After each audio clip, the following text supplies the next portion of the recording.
Hello, मैं अनुज मिश्रा आप लोगों का हेयर रिजॉल्व चैनल में वेलकम करता हूं। जैसा कि हमने पीछे एक हमारा पहला वीडियो था, जिस वीडियो में हमने बहुत सारे टॉपिक्स को कवर किए, क्रॉप प्लांट्स को, horticulture, and crop seasons and agricultural implements. इन सब को हमने एक तरफ से ऑब्जर्व कर लिया, एनालाइज कर लिया। नेक्स्ट है हमारा basic practice of crop protection. उसी में ये हमारा एक है topic weeding. Weedings are unwanted crops that grow along with plants. Okay, ये जो अनवांटेड होते हैं ये हमारे प्लांट्स के साथ खुद ब खुद ग्रो हो जाते हैं। उसके बाद जो भी हमारे प्लांट्स को, क्रॉप्स को मैन्योर, फर्टिलाइजर, न्यूट्रिएंट्स प्रोवाइड किए जाते हैं, वाटर प्रोवाइड किए जाते हैं इरिगेशन मेथड से, उन सब में ये हाफ ऑफ डिवाइड कर लेता है, जिससे कि हमारे क्रॉप्स की ग्रोथ अच्छी नहीं होती, उन्हें कम मात्रा में उन्हें न्यूट्रिशंस मिलते हैं। ओके, आफ्टर दैट ये कुछ पॉइजनस थिंग्स भी, पॉइजनस सब्सटेंस भी स्प्रेड करते हैं, जिससे कि हमारी जो क्रॉप की यील्डिंग होती है वो रिड्यूस हो जाती है, कम हो जाती है। जैसे कि आप लोग कुछ अपने गांव में आप लोग ये कॉमन नेम्स जानते होंगे। चौलाई होता है एक बथुआ होता है, यहाँ पे देख लीजिएगा आप लोग को मिल जाएगा। एमेरानाइथस है और एक चिनोपोडियम है। ये सब आपके विलेज लेवल की कुछ हैं, आप लोग जानते होंगे। मुझे जहाँ तक आशा है आप लोग इन चीज़ों को जानते हैं। आप वीड्स को कई सारे तरीक़ों से हटा सकते हैं। पहला तो एक ट्रॉयल है, सबसे पहला है खुरपी। दूसरा है आप वीडीसाइड स्प्रे कर देंगे तो वो चले जाएंगे। तीसरा होता है वीड्स को आप मैनुअली हाथ से भी वो कर लेते हैं, उपाय लेते हैं, निकाल लेते हैं तो वो हट जाते हैं। ओके,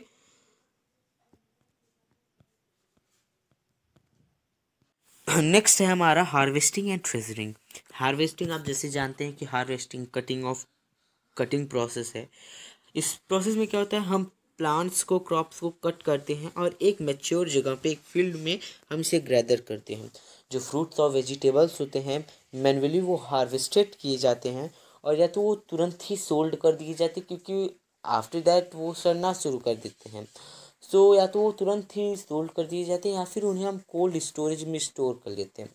जहाँ पे छोटे फार्म्स होते हैं वहाँ पे मैन्युअली सब लोग सिकल्स का यूज़ कर लेते हैं उसको थ्रेशरिंग करने के लिए। लेकिन जहाँ बड़े बड़े फील्ड्स हैं, वहाँ पे बड़े बड़े फार्म्स हैं, वहाँ पे हम फार्म मशीनरीज का यूज़ करते हैं, जैसे कंबाइन हार्वेस्टर, जिसमें कि हार्वेस्टर और हार्वेस्टिंग एंड थ्रेशर दोनों ही ज्वाइंटेड होता है। ओके, तो हार्वेस्टिंग के बाद, ये हार्वेस्टिंग एक बहुत ही वेरी इंपॉर्टेंट टाइम होता है क्रॉप्स के लिए। वो जो सीरियल सॉरी जो सीरियल क्रॉप्स होते हैं वो हार्वेस्टिंग होने के बाद वो मॉइस्चर से दूर रखे जाते हैं। थ्रेशरिंग एक प्रोसेस होता है, आप थ्रेशरिंग जानते होंगे। थ्रेशरिंग एक प्रोसेस होता है, उसमें क्या होते हैं, जो इडेबल पार्ट्स होते हैं ग्रेन के, और जो इन इडेबल पार्ट्स होते हैं जैसे चेप्स हो गए हैं, वो नीचे गिर के एक सराउंड हो जाते हैं।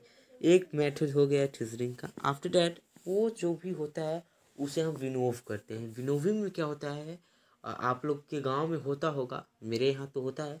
कोई एक डलिया होगा, डलिए में उसको ले लेंगे, जैसे कि हमें गेहूं ही लेना है तो डलिए में ले लेंगे, और एक फैन होता है, हाथ से वो चलाया जाता है, या फिर हवा ही चलती रहती है तो ही, या फिर को बहुत इस समय में बहुत लोग फर्राटा कूलर से लगाकर वो प्रोसेस करते हैं। उसमें क्या होता है, किसी डलिए में उस गेहूँ, जैसे गेहूँ हमारा थ्रेशरिंग हुआ है तो वो उसमें लेकर, तो उससे क्या होता है, जब वो धीरे धीरे धीरे धीरे ऐसे उसको गिराते हैं तो उससे जो गेहूँ होता है वो वजन पाकर, गेहूँ जो है वो वजन पाकर सीधे ही गिर जाता है। और जो आप भूसा बोलते होंगे, चेफ जो होता है वो हल्का होता है, वो उड़कर थोड़ी दूर पे चला जाता है। सो ये होता है एक विनोविंग का। नेक्स्ट है फूड ग्रेन को स्टोर करना, यानी कि क्या होता है, हम एक ऐसा प्रोसेस होता है कि हम वो क्रॉप्स को जो हार्वेस्टेड क्रॉप्स होते हैं उसे हम तब तक रखते हैं जब तक वो सीधे कंज्यूमर तक ना पहुंच जाए। और सीड्स को स्टोर करने के लिए हमें उसे बर्ड से, इंसेक्ट से, रोडेंट से और माइक्रो ऑर्गेनिज्म से सबसे हमें उन्हें बचाना होता है, उनकी सिक्योरिटी करनी होती है। कुछ सीड्स होते हैं मिट्टी के पॉट्स में या फिर वुडन बास्केट्स में स्टोर किए जाते हैं, और सीड्स को हम स्टोर करने के पहले हम उसे सुखाते हैं, और सुखाने के बाद किसी सीमेंटेड हॉल में, जैसे कि गोडाउन हम उसे बोलते हैं, वहाँ पे सो जो सीमेंटेड हॉल होता है वो फ्यूमिगेटेड किया जाता है पेस्टिसाइड से, मेलाथियोन से, बीएचसी से, इन सारे इंसेक्टिसाइड्स और पेस्टिसाइड से उसे फ्यूमिगेटेड किया जाता है। फिर उसे कुछ दिनों के लिए छोड़कर फिर उसके बाद उसमें सीड्स स्टोर किए जाते हैं, जब तक वो सीड्स ड्राई और रखने से पहले सुखाए जाते हैं। आफ्टर डैट क्या होता है, हम उसे स्टोर करते थे तो उससे हमारे क्या क्या फ़ायदा होता है, वो क्या होता है, वो इजी होता है क्लीन करने के लिए, वो होता it should be easy to clean. उसे वाटर प्रूफ होना चाहिए, हम जहाँ पे भी स्टोरेज कर रहे हैं ग्रेन का लार्ज स्केल में, वो वाटर प्रूफ होना चाहिए। इस उसे हम टेम्परेचर और ह्यूमिडिटी से, उसके अगेंस्ट जो टेम्परेचर होता है, ह्यूमिडिटी होता है, उससे हमें प्रोटेक्ट करना है। यानी कि अगर उसे अवेलेबिलिटी चाहिए 35 डिग्री सेल्सियस की, तो उससे ज़्यादा टेम्परेचर हमें उसे नहीं देना है। उसे हम एक लोकलाइज्ड प्लेस पे उसे रखना है। उसके बाद उसे हमें पेस्ट से और या फिर उसे रोडेंट्स होने से उसे हमें अच्छे से प्रोटेक्ट करना है। नेक्स्ट हमारा टॉपिक है food from animal sources. Food from animal sources क्या होता है, आप बहुत से देखते होंगे, डेयरी प्रोडक्ट्स, मिल्क प्रोडक्ट्स, बहुत सारी चीज़ें आप देखते होंगे। तो हमें वो फूड जो हमें एनिमल से मिलते हैं, एनिमल से हमें मीट मिलता है, एग मिलता है, और बहुत सारी चीज़ें मिलती हैं हमें, चीज़ मिलता है, आइसक्रीम्स मिलते हैं, सारे के सारे मिल्क प्रोडक्ट हैं। प्लांट और एनिमल हैं वो हमारे फूड के मेजर सोर्स है, यानी कि हमारा ज़्यादा से ज़्यादा तक फूड हमें प्लांट्स और एनिमल से मिलता है। मिल्क जो कि सबसे इम्पोर्टेंट है, उससे वो हमें काऊ से, बफेलो से, गोट से, सीप से मिलता है। और बफेलोज और काऊ के जो होते हैं दूध, उन वो तो मेजर हैं हमारे कंट्री में, उससे में एक चीज़ें नहीं, बहुत सारी चीज़ें मिलती हैं। उससे हमें मिल्क मिलता है, कर्ड, चीज़, बटर, घी, खोया, आइसक्रीम, कुल्फ़ी, बहुत सारी चीज़ें हमें मिलती हैं। और इन सब चीज़ों को हम बोलते हैं डेयरी प्रोडक्ट। और जैसे कि हम जो हमारी कैटल से मिल्क की प्रोडक्शन हो रही है, और जो हम उससे मिल्क प्रोडक्ट बना रहे हैं लार्ज क्वांटिटी पे, हम उससे डेयरिंग बोलते हैं। और ये जो चीज़ें हैं, मिल्क, कर्ड, ये चीज़, घी, बटर, खोया, ये सारी की सारी मिल्क प्रोडक्ट्स हैं। आफ्टर डेट हम पॉल्यूलेटरी होते हैं, यानी कि जहाँ पे हम रियरिंग करते हैं, फार्मिंग करते हैं बर्ड्स, हेन की, चिकन्स की, वहाँ से हमें वो पॉल्यूलेटरीज फॉर्म्स होते हैं। उसमें मीट्स और एग के लिए बर्ड्स को, हेन्स को, चिकन्स को हम रियर करते हैं। उसके जब हेन स्टार्ट 6 महीने में जब हेन होती है, वो एक देना स्टार्ट करती है। सो जो हेन एग देती है उसे हम ब्रॉडी हेन बोलते हैं। तो जो एग होता है उसके अंदर का जो येलो पोर्शन होता है, सेंटर में बीच में जो होता है, आप जब जो भी अंडा वंडा खाते होंगे, वैसे तो मैं तो एग नहीं खाता, लेकिन मैंने देखा है जो एक, अब जब आप फोड़ते हैं तो जो एग के अंदर जो येलो पोर्शन होता है उसे हम यॉक बोलते हैं, जो कि फैट में, लिपिड्स में बहुत रिच होता है। और हमने बहुत सुना है कि वो बहुत ही हेल्पफुल होता है एग खाने में, बहुत ही फ़ायदेमंद होता है हमारे बॉडी के लिए। उसके बाद white portion which is in rich in protein, और जो वाइट पोर्शन होता है, आप ऊपर की जो कवरिंग देखते हैं वाइट वाइट, उसके अंदर होता है येलो, सो वो वाइट होता है, वो प्रोटीन से रिच होता है, उसे हम एल्ब्यूमिन बोलते हैं। और एक सेल होता है वो कैल्शियम कार्बोनेट का बना हुआ होता है।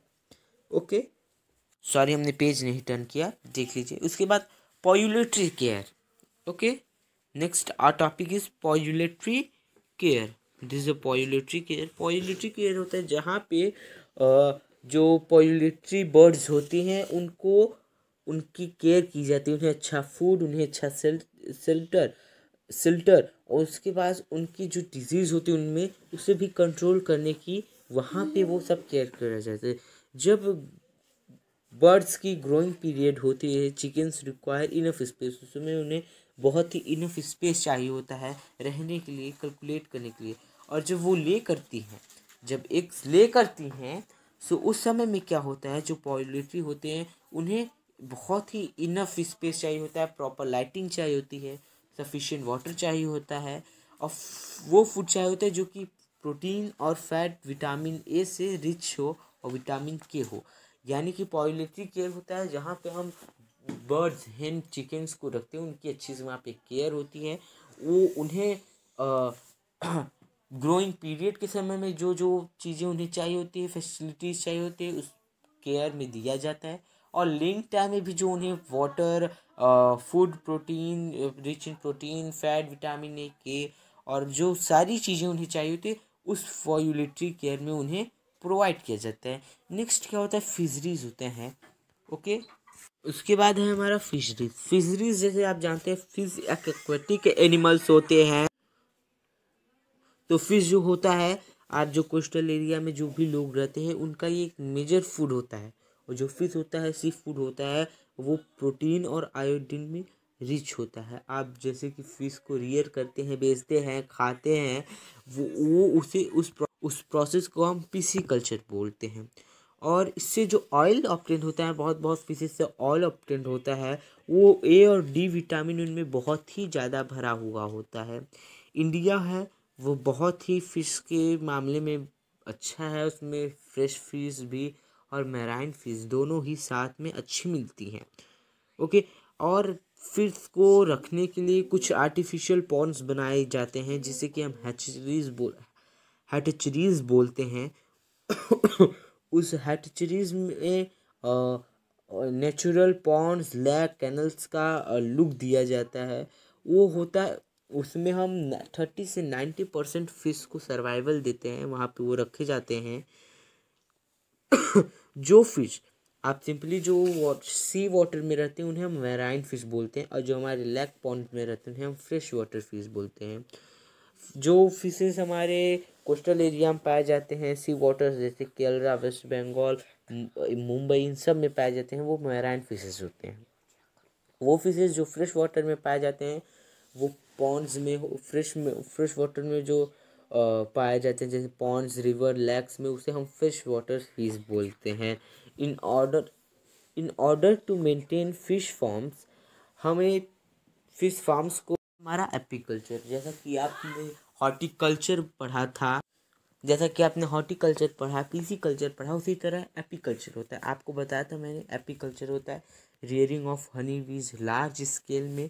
हनी जो होता है वो हमें दो इम्पॉर्टेंट सब्सटेंस प्रोवाइड करता है, हनी और वैक्स।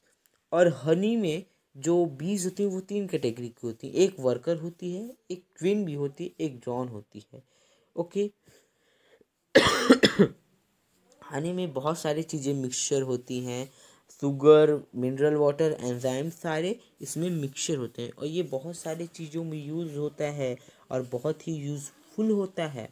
एंटीसेप्टिक, ऑर्नामेंट बनाने के लिए यूज़ होता है, आयुर्वेदिक ड्रग्स बनाने के लिए यूज़ होता है, और बहुत सारे चीज़ों को ये बनाने के लिए यूज़ होता है। ओके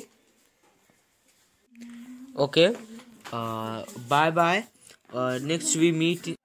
ओके बाय, आज के लिए बस इतना ही। मैं आपको नेक्स्ट वीडियो में इसका एक्सरसाइज और क्वेश्चन आंसर आपको मैं दे दूंगा। इस वीडियो में कुछ प्रॉब्लम्स आ गई हैं, इसलिए मैं आपको नेक्स्ट वीडियो अपलोड करूंगा क्वेश्चन आंसर्स के लिए अलग से।